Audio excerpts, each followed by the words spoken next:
Right, మళ్ళీ వస్తాను మీ దగ్గరికి సుధాకర్ గారు. మనతోటి దాసరి శేషి గారు ఉన్నారు, తెలుగుదేశం పార్టీ రాష్ట్ర అధికార ప్రతినిధి. శేషి గారు, గుడ్ మార్నింగ్ అండి. సార్ గుడ్ మార్నింగ్ అండి. సో ఏది మొత్తానికి 6 నెలలు తిరక్క ముందే వైసీపీని ఖాళీ చేయాలని అందరూ డిసైడ్ అయ్యారా ఏంటి? వారి నాయకులందరినీ లాగేసుకుందామని? కాదల్లా, మేము ఖాళీ చేసేది ఏమన్నా, ప్రజలే ఖాళీ చేసి పెట్టారుగా ఆ పార్టీని. సో ఎందుకు తాజా మాజీలు ఎందుకు వెళ్ళిపోతున్నారు? ఒక పార్లమెంట్ సభ్యుడిగా పోటీ చేసినటువంటి నేత ఎందుకు రాజీనామా చేశారు? మీకు ప్యానెల్లో ఉన్న వారికి, అదేవిధంగా వీక్షకులు అందరికీ నమస్కారం.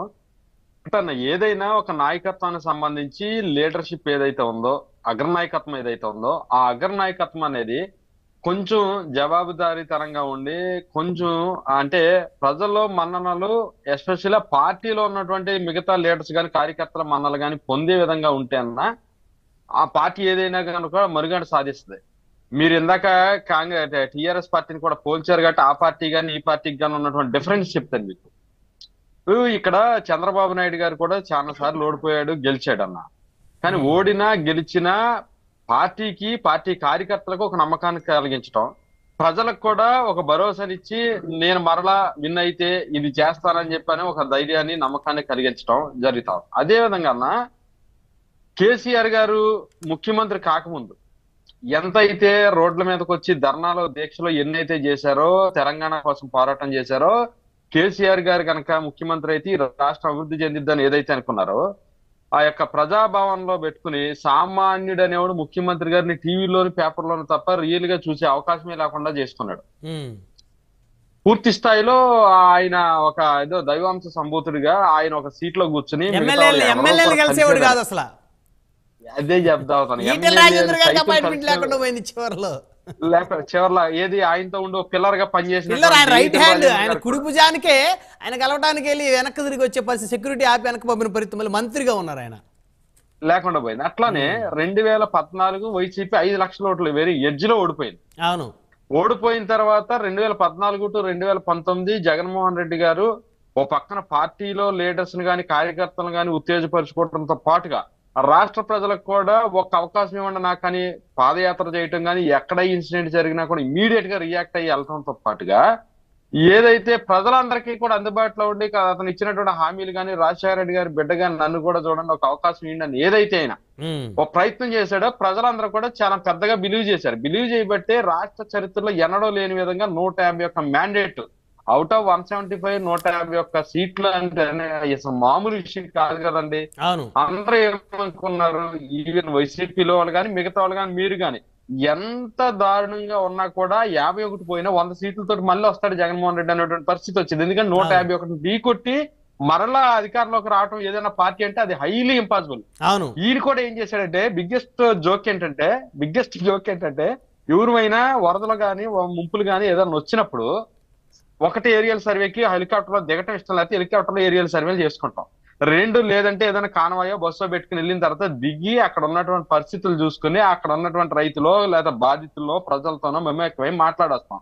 కానీ జగన్మోహన్ రెడ్డి గారు చేసినటువంటివి అద్భుతమైన విషయం ఏంటంటే అన్న, పరదాలు కట్టాడు, సరే పరదాలు తీసేయి, ఎదురుగుంట పొలం ఉంటే రోడ్డు మీద స్టే చేసి గ్రీన్ మ్యాట్ వేసి చుట్టూరు ఫెన్సింగ్ వేసి ఆ యొక్క స్టేజ్ ఎక్కి పొలాలు చూడటం అంటే జనాలు ఏ రకంగా మెసేజ్ ఇస్తున్నట్టు అంటే మనం నవ్వుకుంటాం కానన్నా ప్రజాస్వామ్యంలో ఇవన్నీ కూడా చాలా ప్రమాదకరమైనటువంటి విషయాలు.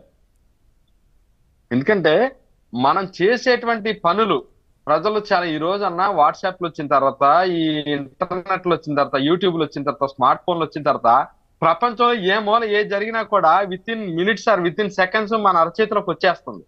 చూస్తున్నారు ప్రజలందరూ, గమనిస్తా ఉన్నారు ప్రజలందరూ. అట్లా చూసేటువంటి నేపథ్యంలో ఈ రకమైనటువంటి నియంత పోకడలు, వింత పోకడలకు వెళ్ళిపోతే ప్రజలందరూ కూడా తిరస్కరిస్తారు తప్ప హర్షించరు.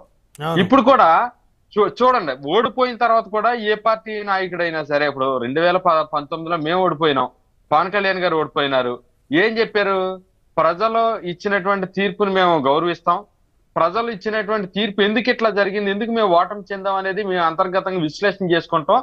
ఆ దిశగా మరలా మేము పునరంకితమై ప్రజాస్వామ్యంలో మరి ప్రజాక్షేత్రంలోకి వచ్చి ఈ యొక్క ప్రభుత్వానికి ఒక 6 నెలల సమయం ఇస్తాం, మంచిగా పరిపాలన చేస్తే ఓకే, మంచిగా పరిపాలన కనుక చేయలేకపోతే కనుక మేము 6 నెలల తర్వాత ప్రభుత్వం మీద పోరాటం చేస్తామని చెప్పేసి అని ప్రజల తరపు నిలబడతామని చెప్పినాం.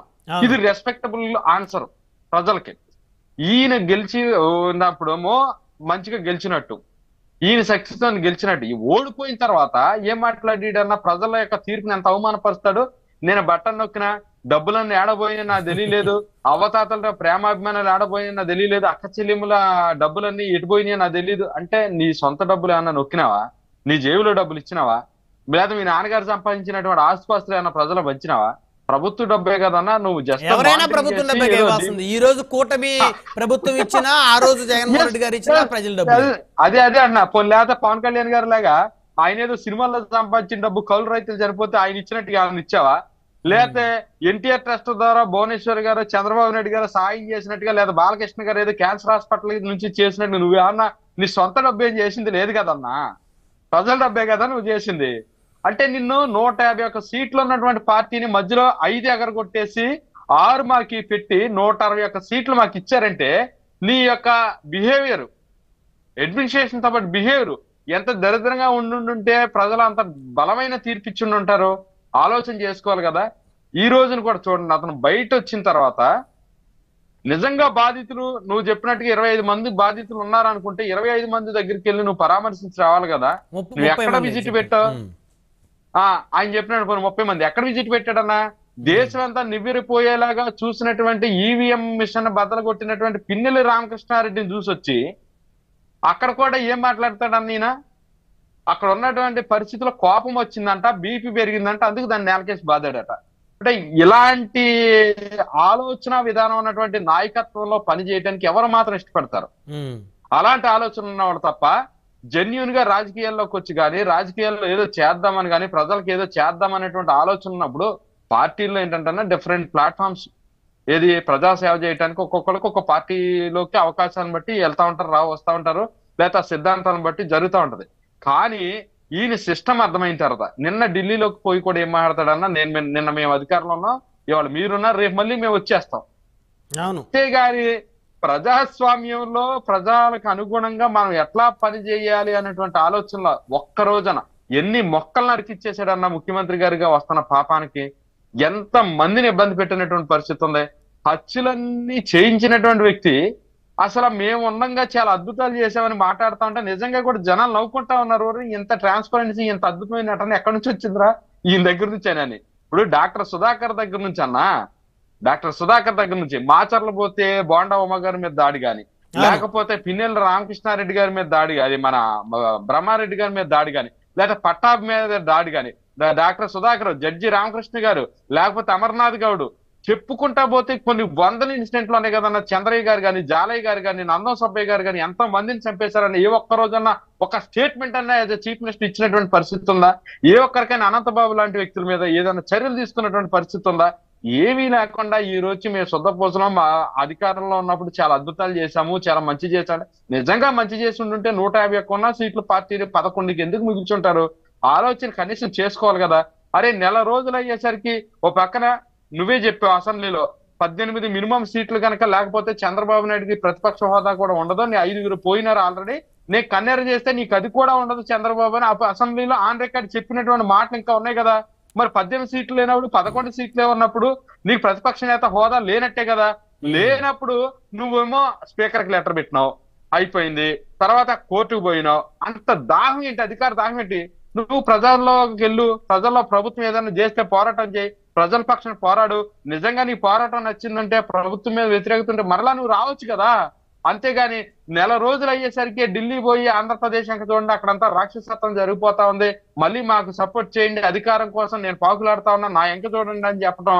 జాతీయ స్థాయిలో ఒక లేడీ విలేకర్ కూడా అడుగుతా ఉంటే నువ్వు ఇష్యూని డైవర్ట్ చేయొద్దు, టాపిక్ డైవర్ట్ చేయొద్దు, ఆ మీద చిరుబుర్లాడిపోవటం ఏందన్న ఎక్కడ పోతా ఉందన్న.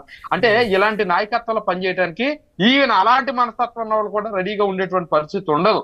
ఎందుకు ఉండదంటే ఇంత దారుణంగా ఉండేటువంటి నాయకత్వాన్ని కింద ఎవడ పనిచేయలేరన్న. ఎందుకంటే ఫ్యాక్షనిస్టులన్నా భరించగలరు కానీ ఇంత సైకోయిటిక్ మనస్తత్వం ఉన్న వాళ్ళని, ఇంత రౌడీ ఆలోచన ఉన్నటువంటి వ్యక్తుల దగ్గర పనిచేయాలంటే అది చాలా కష్టమైన పనిది. అందుకోసమే ఈ రోజున జనసేన అయినా, బీజేపీ అయినా, టీడీపీ అయినా ఇట్లా గేట్ ఓపెన్ చేస్తే ఖాళీ అయిపోవటానికి 6 నెలలు కూడా పట్టేటువంటి పరిస్థితి లేదన్నా. నెల రోజులు చాలు. నెలలోనే ఖాళీ అయ్యేటువంటి పరిస్థితి ఉంది. ఇప్పటికే చాలా మంది మమ్మల్ని కూడా టచ్ లోకి వస్తా ఉన్నా. ఓకే. మేమేంటంటే గడిచినటువంటి 5 ఏళ్లలో వీళ్ళు ఆ రాక్షసత్వానికి వీళ్ళు కూడా సాక్ష్యంగా నిలిచి వీళ్ళు కూడా రాక్షసత్వంలో భాగస్వామ్యం అయ్యారు. దానివల్ల ప్రజలు ఇబ్బంది పడ్డారు. నాయకుల్ని అంటే ఇప్పుడు జాయిన్ అవుదామని వచ్చే నాయకుల్ని వారి యొక్క బ్యాక్గ్రౌండ్ చెక్ చేసుకొని జాయిన్ చేసుకుంటారు పార్టీలో, అంతే కదా? ఎగ్జాక్ట్లీగా అప్పుడు కొంతమంది అదే తల్లి సైకో పిల్ల సైకో అన్నట్టుగా అదే రకమైనటువంటి బాణీలో ఉన్న వాళ్ళు వస్తున్నా కూడా వాళ్ళకి గేట్లు ఎక్కడ ఓపెన్ చేయట్లా. కానీ ఎవరైతే నిజంగా కదా ప్రజాసేవ మీద ఆలోచన ఉండి కాస్త కొత్త నిజాయితీ ఉండే వాళ్ళు, ఎవరైనా మంచి వ్యక్తులు జనాల్లో కొద్దిగా మంచి పేరు ఉన్న వాళ్ళని తీసుకునే ఆలోచన ఉంది కాబట్టి ఇంకా గేట్లు ఓపెన్ చేయట్లేదు అన్న. నేను చెప్తున్నా, గేట్లు ఓపెన్ చేస్తే ఆ 3 పార్టీల్లోనూ కూడా తండోపతండాలుగా ఏదో స్కూల్ అడ్మిషన్లు అప్పుడు చూడండి, ఏదో నారాయణ 30, 40, 50 ర్యాంకులు అంటుంటే పరిగిలు ఎత్తుకెళ్లి జనాలు జాయిన్ అవుతారు చూడండి, అట్లా జాయిన్ అయ్యే పరిస్థితి ఉంది.